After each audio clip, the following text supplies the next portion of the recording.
This is the Weigh-In Podcast by Benoit Chestnut and the occasional with Poppin Sebastian Romero. And on this week's Weigh-In, man, we are excited to announce to you guys episode 99. We are one episode away from being at 100 episodes on this channel, which is absolutely monumental. And with that being said, this is the general Wrestling Takedown Thursday epi that we get in season. So with that kicking off, there were some very good dual meets that I circled and highlighted in my notes here that were really good. Oklahoma State, Stanford, Iowa, Belmine, Nebraska, and Army. Now, the reason why I circled some of those, I'm going to get into a lot of the detail of most of that, but just to get off quick with it, it's, if you missed that Iowa dual meet, I would see it. But nonetheless, that is this week's weigh-in. So we jump right into this one.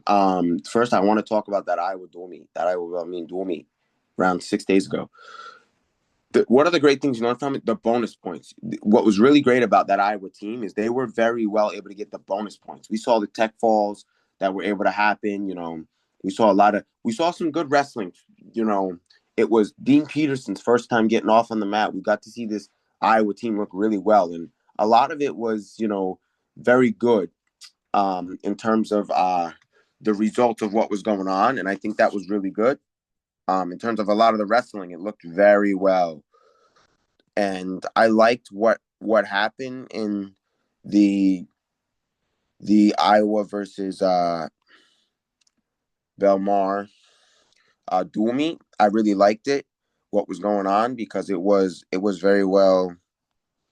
It was very well a good dual meet, and I'm going to tell you the reasons why I liked it. I liked it because there were good things that happened very well in that dual meet. It was a lot of things that were being very well. You look at a team being dominated 40-0. We talk about team score, and that was 40-0, and that's why I say that was a really good team-wide dual meet, because now we're starting. That's some potential of that Iowa team, and I get they're not, an upfront, wrestling team where they're not a Nebraska, they're not an Army West Point, they're not a Stanford. I get that, but a lot of it was some good stuff, and I think it was really good because a lot of the stuff that came from the matches and came from the stuff was really good. I think a lot of what came from it was very good.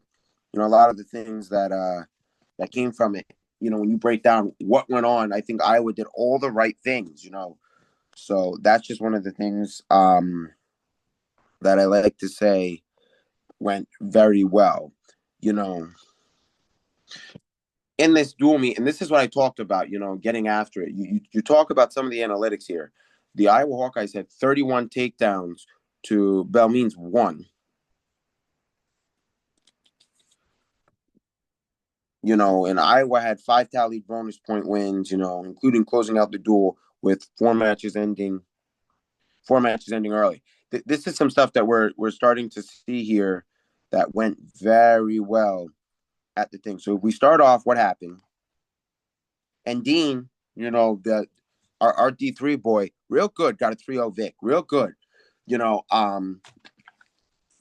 Do I believe that I've seen enough that, I think he can All-American? Not quite yet, but I think it looked really good. I think there was some good wrestling. I think he's adjusting to the level, but I think it's going to look very well. When we talk about the 285 Ben Cuter, it wasn't an overzealous victory. It was an 8-2 win for Ben. But, what we learned from that is I like that. I like the wrestling I saw from Ben. That was really good wrestling. When we got down to Dean Peterson, I felt like in terms of Dean Peterson, it wasn't an overzealous Dean. It wasn't a Dean that we would have, the Rutgers Dean we're normally used to seeing that gets a couple turns. He did win 5-1, but I felt like that wasn't the Dean we're used to, kind of thing. I don't think it was the Dean we were kind of used to. Now, Nazir Bailey had a good match going. He won 7-1. Kale Valuch 173. That was another good one. This Jordan Williams at 157. I thought you know I thought was really good. 165. Michael Candino had a technical fall, which I thought was really good. Patrick Kenny at 174 had a tech fall, and Angelo Ferrari had a tech fall. Now, amidst anything, we know Angelo Ferrari can wrestle. We saw him beat Dustin Plott, which was, that was nice. Pat Kenny, you look at some of their 165, their 174, and their 184, really did the thing. The interesting thing here is Iowa was deducted a team point after the 157 bout. And that was the only interesting thing we saw. But, I honestly, it's Iowa. They run through everything. That's just it's Iowa wrestling.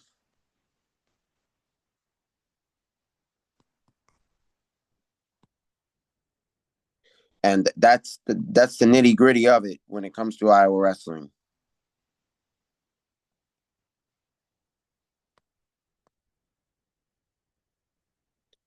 When you get down to it. When you get down to what is Iowa.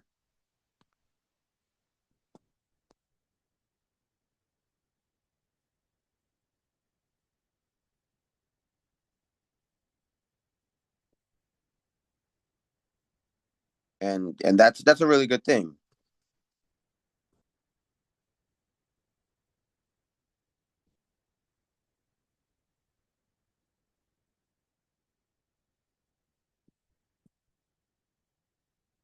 I think that's a really good thing we saw from Iowa, and I think we saw a good. But now I get they had a team that I don't see as super strong like I said, like an Army West Point or a Nebraska, but I think it was really good. I think we learned that their guys were able to get to the bonus points, and if you didn't see that doing, I say you would. I say you should, and rather you should, because what we learned is good bonus point turns from Iowa. We learned how Iowa can turn very well. Iowa's good at turning. They're good at making turns. As I like to call it, the Spencer Lee tilt, cross arm tilt. We saw a lot of that from Drake Ayala with this. I call it the Spencer Lee tilt. We saw him do it well. So that's something that why I highlighted that duel meet. It was really, really good. You know, Even though they won 40-0, there was a lot of good wrestling that you saw from a lot of that. You know, and that's what you really like to see. A lot of that good chain wrestling, good stuff that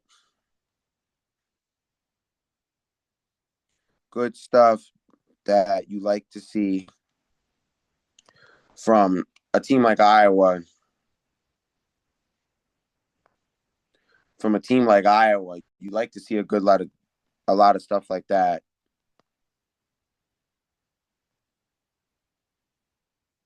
You like to see good stuff like that. When you see a team get after it, it's a really good thing.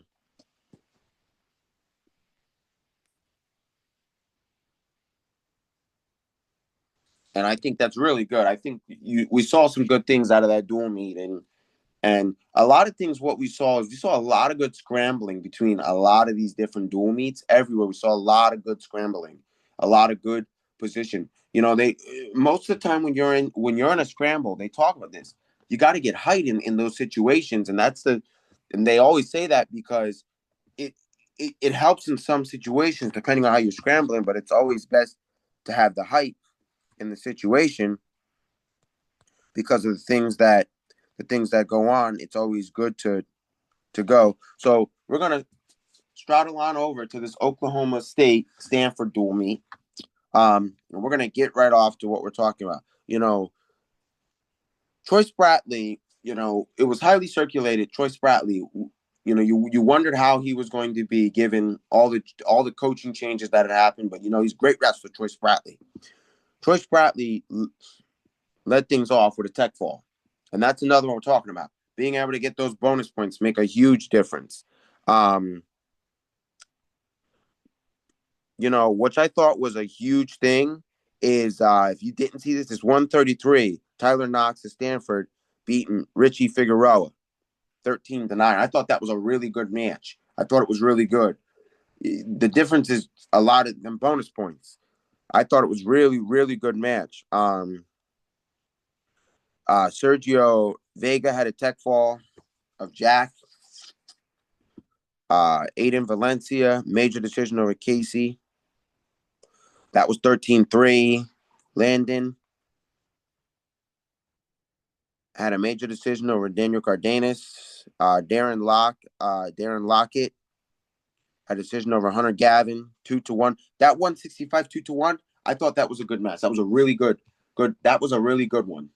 That 2-1 finish, because people don't understand, when you get a low scoring wrestling match, you see a lot of those guys get after it. You see a lot of them get after it, and that's a good thing. Alex Fandango, Alex had a tech fall against Colin. 184, Zach Ryder had Zach had a 4-2 victory. I thought that was another good one. Those low scoring, I like them because they get after it. It's late. They get after it. Cody and Angelo had a 5-3. I thought that was a well wrestled match. And Connor had a tech fall over Jackson. That was 19-4. And that was, I thought you could learn a lot. So in this week one, a lot what you can learn is some of these turns they're turning them with. Look at some of these turns. You're not looking, if you say, hey, he tech falls, there's not much I can learn from. Yes. What are they turning these guys with? And, they're turning them easily. Some of them getting turned easily. Very easily they're getting turned. And I would say the 184 was something to look at. The 197, 165 was something good to take from that. And amidst that 133, Tyler Knox getting after, I thought was a really good one. So that's another one I would say take a fine look at. And for Oklahoma State University to start the year off like that, I thought that's a great way to start. There's no better way to start the year off than like that. You get out there and you win the dual meet like that. The score of the dual meet was 33-7, 33 Oklahoma State, 7 to Stanford. Now, Okie State's was the number 5.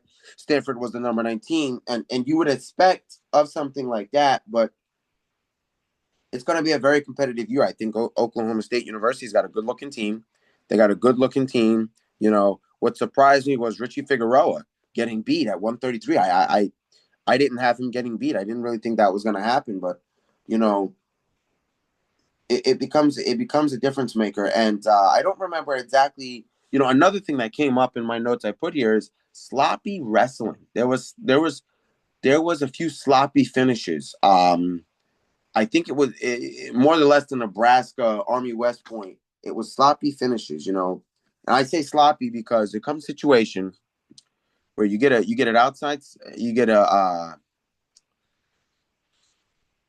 an outside single. You take it to your feet, and you end up having to split the legs. And it was through the Nebraska corner was telling them after that happened, jack it all the way up when you got that, bring it up high, and really get it up high. A true situation of when that happens. And it was that Nebraska Army West Point. I get sometimes you have to split the legs, but they were on the edge. There was kind of some time.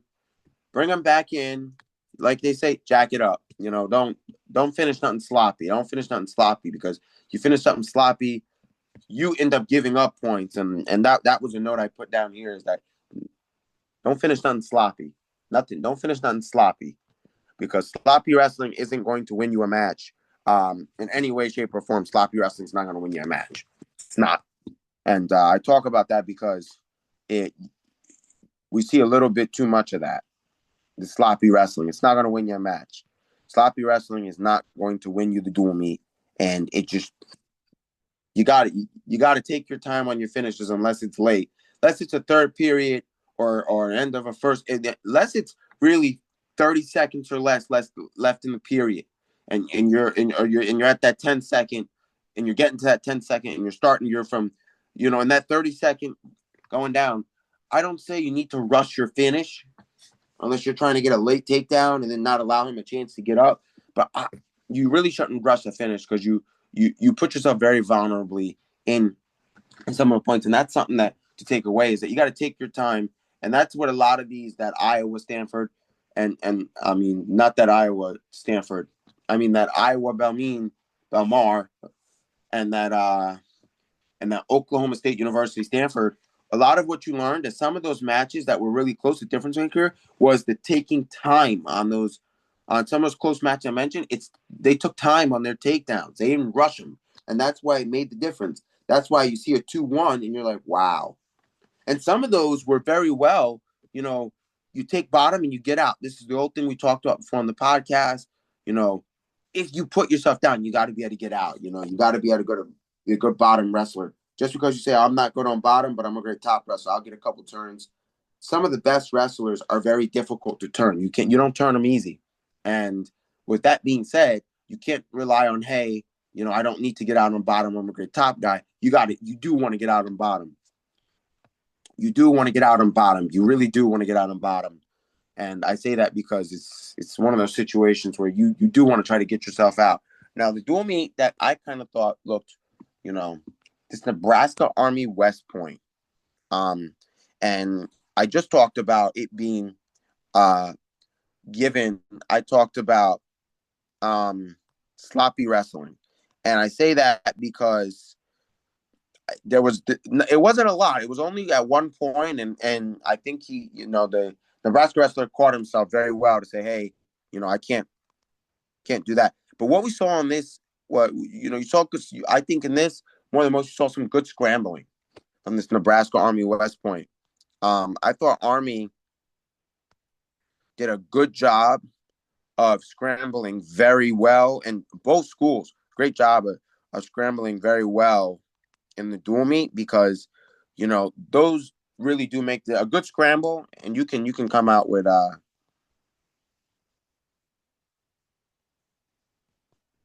you can come out and get a takedown from a good scramble. And I thought it was very well in that. We talked about, so let's run through how that went.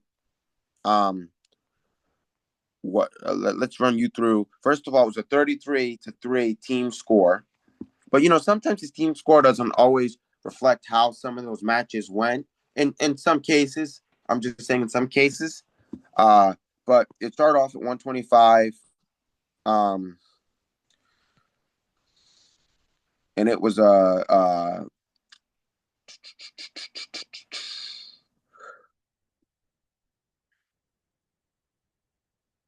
it was a 3-0 start.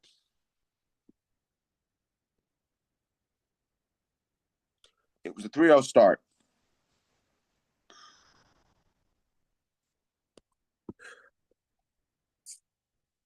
And then when you had next on the mat, you had Jacob Van Deen against Ethan Bergenek, and Van Deen came out 8-1. That was I thought that was another well scrambled. That was a very well, there was a lot of scrambles in that match. I felt like we talk about 141. Brock Hardy had an 18-2 victory, which I'm not surprised at that. At 149, we had a 4-1 victory. Antrell Taylor had a 5-1 victory. This is what I thought was really good. If you didn't see this was good. This LJ versus Gunner Filipowicz. If you didn't see that was a good match. That was a really good match, and I think that's one to really good look at, because it was some good wrestling both sides. A lot of that one had some scrambling too, but it was some good wrestling out of that dual meet. We had Andrew Christine had up against Minto, and that was a 16-4. That was really good. That was really good. So Charlie Farmer got a 3-0 decision. Jacob Van Deen won 8-1. That was at 133. 141, Brock Hardy got a tech fall. No surprise. 149, Zink. Decision, Brian Fresco, won 4-1. And I thought that was good. Antoine Taylor, decision, and Joseph Antonio, 5-1. I thought this Arujao, not Arujao, but this LJ and Gunnar Filipowicz, that ended in 5-3 was a really good match. That was one that was really, really good. I thought there was good wrestling on both ways. And the difference maker here is I can give it to you straight. LJ was ranked 22. Gunnar was ranked 16. I've talked about before, those numbers don't matter, but they do in terms of upset. You look at Gunnar, should have been able to win that match. But LJ did some really good wrestling.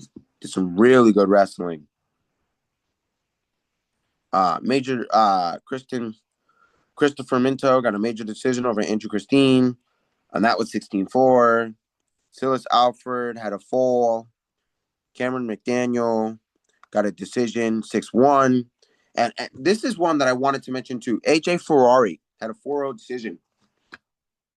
And I understand this is the same thing I said about Endine with Iowa. I think he's in this totally kind of different sitch, but I think AJ Ferrari is adjusting to this heavyweight. We didn't see the highly offensive AJ we're used to, and I think he's just adjusting to it. I think we will see a highly offensive AJ. I think I liked him at heavyweight. I thought it was some good wrestling. I think he looks very well in his wrestling. I think that this is great to see him as a Cornhusker. I think that's really good. But in the terms of these 3 dual meets, they were really good. Now I do know there were other dual meets, that were really good. But these were the 3 that just stuck out the most to me. As I'm trying to keep up with a lot of this wrestling for you guys, I'm watching just a ton of wrestling all day, every day. Not all day, but every day as much as I can. To get you guys the true nature of what's going on in this wrestling, because we're in season, so there's a lot of that going around. There's a lot of that going around. A lot of that going around, which I thought was really good.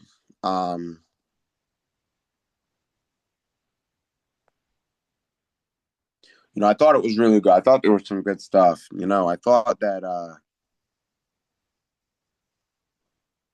and I thought that was really good amidst everything that's coming up.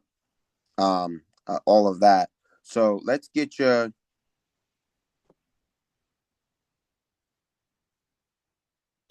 Let's get you some more stuff to go on all of this. That this was some good wrestling, and if you haven't, there's still good time to to get yourself caught up on all this wrestling. Get caught up. If you can. It's a good idea to get caught up. That if you didn't already make points, do that. For some of us that are in fantasy, I know you're going to keep up that good wrestling. But I would definitely continue to try to keep up as much as you can. For some of us that got the fantasy going on, that got the fantasy wrestling going on. But I just thought between that, some good dual meets, we're going to see some more good wrestling. I think it's going to be a great schedule in terms of most of the mentioned teams. If we look at this Nebraska schedule, we'll go through backwards. What we got coming up, if many of you don't know, it's national duels. So national duels are up, which is going to be really great. If you already didn't see some wrestling, be prepared for national duels. Um, I think that's a good thing coming. I think for Nebraska, when they get Nebraska, Oklahoma State University, that's going to be a good dual meet. I know there's some others that people would like to mention. Nebraska, Iowa is going to be a good dual meet. Nebraska, Penn State, I think is going to be good. I think with Ohio State, that's going to be good. So Nebraska's got a good setup schedule. Now I know there's some other schools in there that might look good, like can North Carolina put up a good thing, but UNI's on their schedule. That Penn State's going to look really good, which I think is going to be a really good look for the Cornhuskers. If we go ahead and we talk about Okie State, our Okie State team, I know we follow Okie State quite a lot. Um, if you haven't already, they're going to be Let me get you. Let me get you that. Some of their good stuff that I'd like to see here is going to be, obviously we know they're going to face Nebraska. They've got Missouri also on there. They got UNI on there. This good dual meet, Iowa State is going to be a good one. Iowa's going to be a good dual meet for them when they face it. And if we look at this Iowa, this Hawkeye team, what's going to look good for this Hawkeye team? Because they're looking really good. So they're also headed to national duels. All three teams headed to national duels is going to look really good. I would say they're going to have a good match. They're going to be facing Iowa State, the Cyclones. That's going to look good.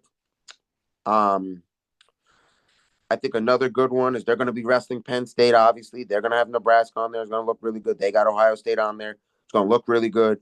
They've got Oklahoma State, obviously, which we've already previously mentioned. So it'll look really good. I think the potential clashing to those three schools is going to look really good. I think for Army, you could learn a lot. There was some good wrestling from Army, which came out of that dual meet against Nebraska. And I think a lot of these teams don't expect that when you get to some of these harder dual meets, it's going to look like this, a runaway, like Iowa. You're not going to see them get to a tough dual meet and get tech. When they face Penn State, it's not going to be tech falls all the way through. Obviously it wasn't, but it's not going to be a 40-0 team victory. It's going to be more of a difficult match. And that's some of the things we really do look at here, that it's looking really good for some of these teams like Iowa and some of these other teams, that it's looking really good. There's a lot of good stuff. And I think nonetheless, this season is going to be a good season. A lot of the stuff we're going to see is going to be really good stuff in terms of it, really good stuff. And that's because you look at the wrestling we're getting. These teams are very high caliber. These are the teams that I think are going to go 1, 2, 3, at Natties. I think we're going to have Okie State make the podium. I think you're going to have Iowa make the podium. And then you're going to have Nebraska. I think in terms of this Penn State Nittany Lion crew, I don't know how much we're going to get a good look out of them. If we take a look at how they've been doing, if we talk about that Penn State wrestling for just about a second, I know everybody talks about Penn State wrestling, and we talk about this Penn State wrestling, and we get this Penn State wrestling. So let's see how this Penn State wrestling looks. Penn State is actually not wrestled. They're going to wrestle Oklahoma on Friday, November 14th at 6 p.m. So that's going to look good. That's going to look good to see Penn State get out there, and we're going to be able to see how that Penn State looks. And then they're heading to they're probably going to send some guys to the Black Knight Invitational. They're going to wrestle Drexel. They're going to wrestle Lehigh. They got Wyoming on there. I don't know how that's going to look. They got Stanford on there, but Stanford didn't really do well against Oklahoma State University, so I don't know how that's going to go. But they're going to face Rutgers, and I think Rutgers is going to look at what is called a nice little solid year. I hope the Scarlet Knights can have a good looking year. That Penn State Iowa is going to be a good dual meet. I think that's a good. That Penn State Nebraska is going to be a good one. That Penn State Ohio State I think will be really good. Um, you know, I would love to see. I don't know why David Taylor, and I'm not going to say this on David Taylor, but I don't know why we don't have Penn State Oklahoma State University Kill versus David. Like, why have we not lined that up? But I'm sure we're probably going to see that at some point. At some point, I feel like we're going to see that. At some point, you would hope that they would get that scheduled up. But That's another good one. I mean, as we're drawing near the end of this episode, I just wanted to get you here and all this wrestling. As I like to call it, you know, uh, as I like to call it, the start of the dual meet season. This is just getting you all caught up to, hey, what you need to get. If you miss some results, getting you those results so you can stay on top. I'm watching every dual meet I can get my hands on. I got all the things I can do. It's a dual meet. And that's what I'm trying to do here is get all the good stuff done for wrestling sense, to get all of it done very well for the wrestling, for wrestling and for these pod for you guys. So with that being said, this is yet another epi of the Weigh-In Podcast by Benoit Chestnut and the occasional pop-in Sebastian Romero. And that is gonna, you know what? You guys have gotten on me about this, not saying like, comment, subscribe, and share. So I'm gonna get back to that. Like, comment, subscribe, and share. Also on the channel, we are officially over, if I could tell you. Officially, I don't guess I'm gonna get to it right this minute, but we are over 1.6K viewing. I would like to say that much. In terms of everything, that we did get over that 1.6K viewing, which was really good. But nonetheless, I just wanted to say that was a good thing. But with that being said, that's it. We're going to keep growing, and we hope now it's looking up. Maybe we get to that 2K viewing 2025, but it's looking good. Weigh-In.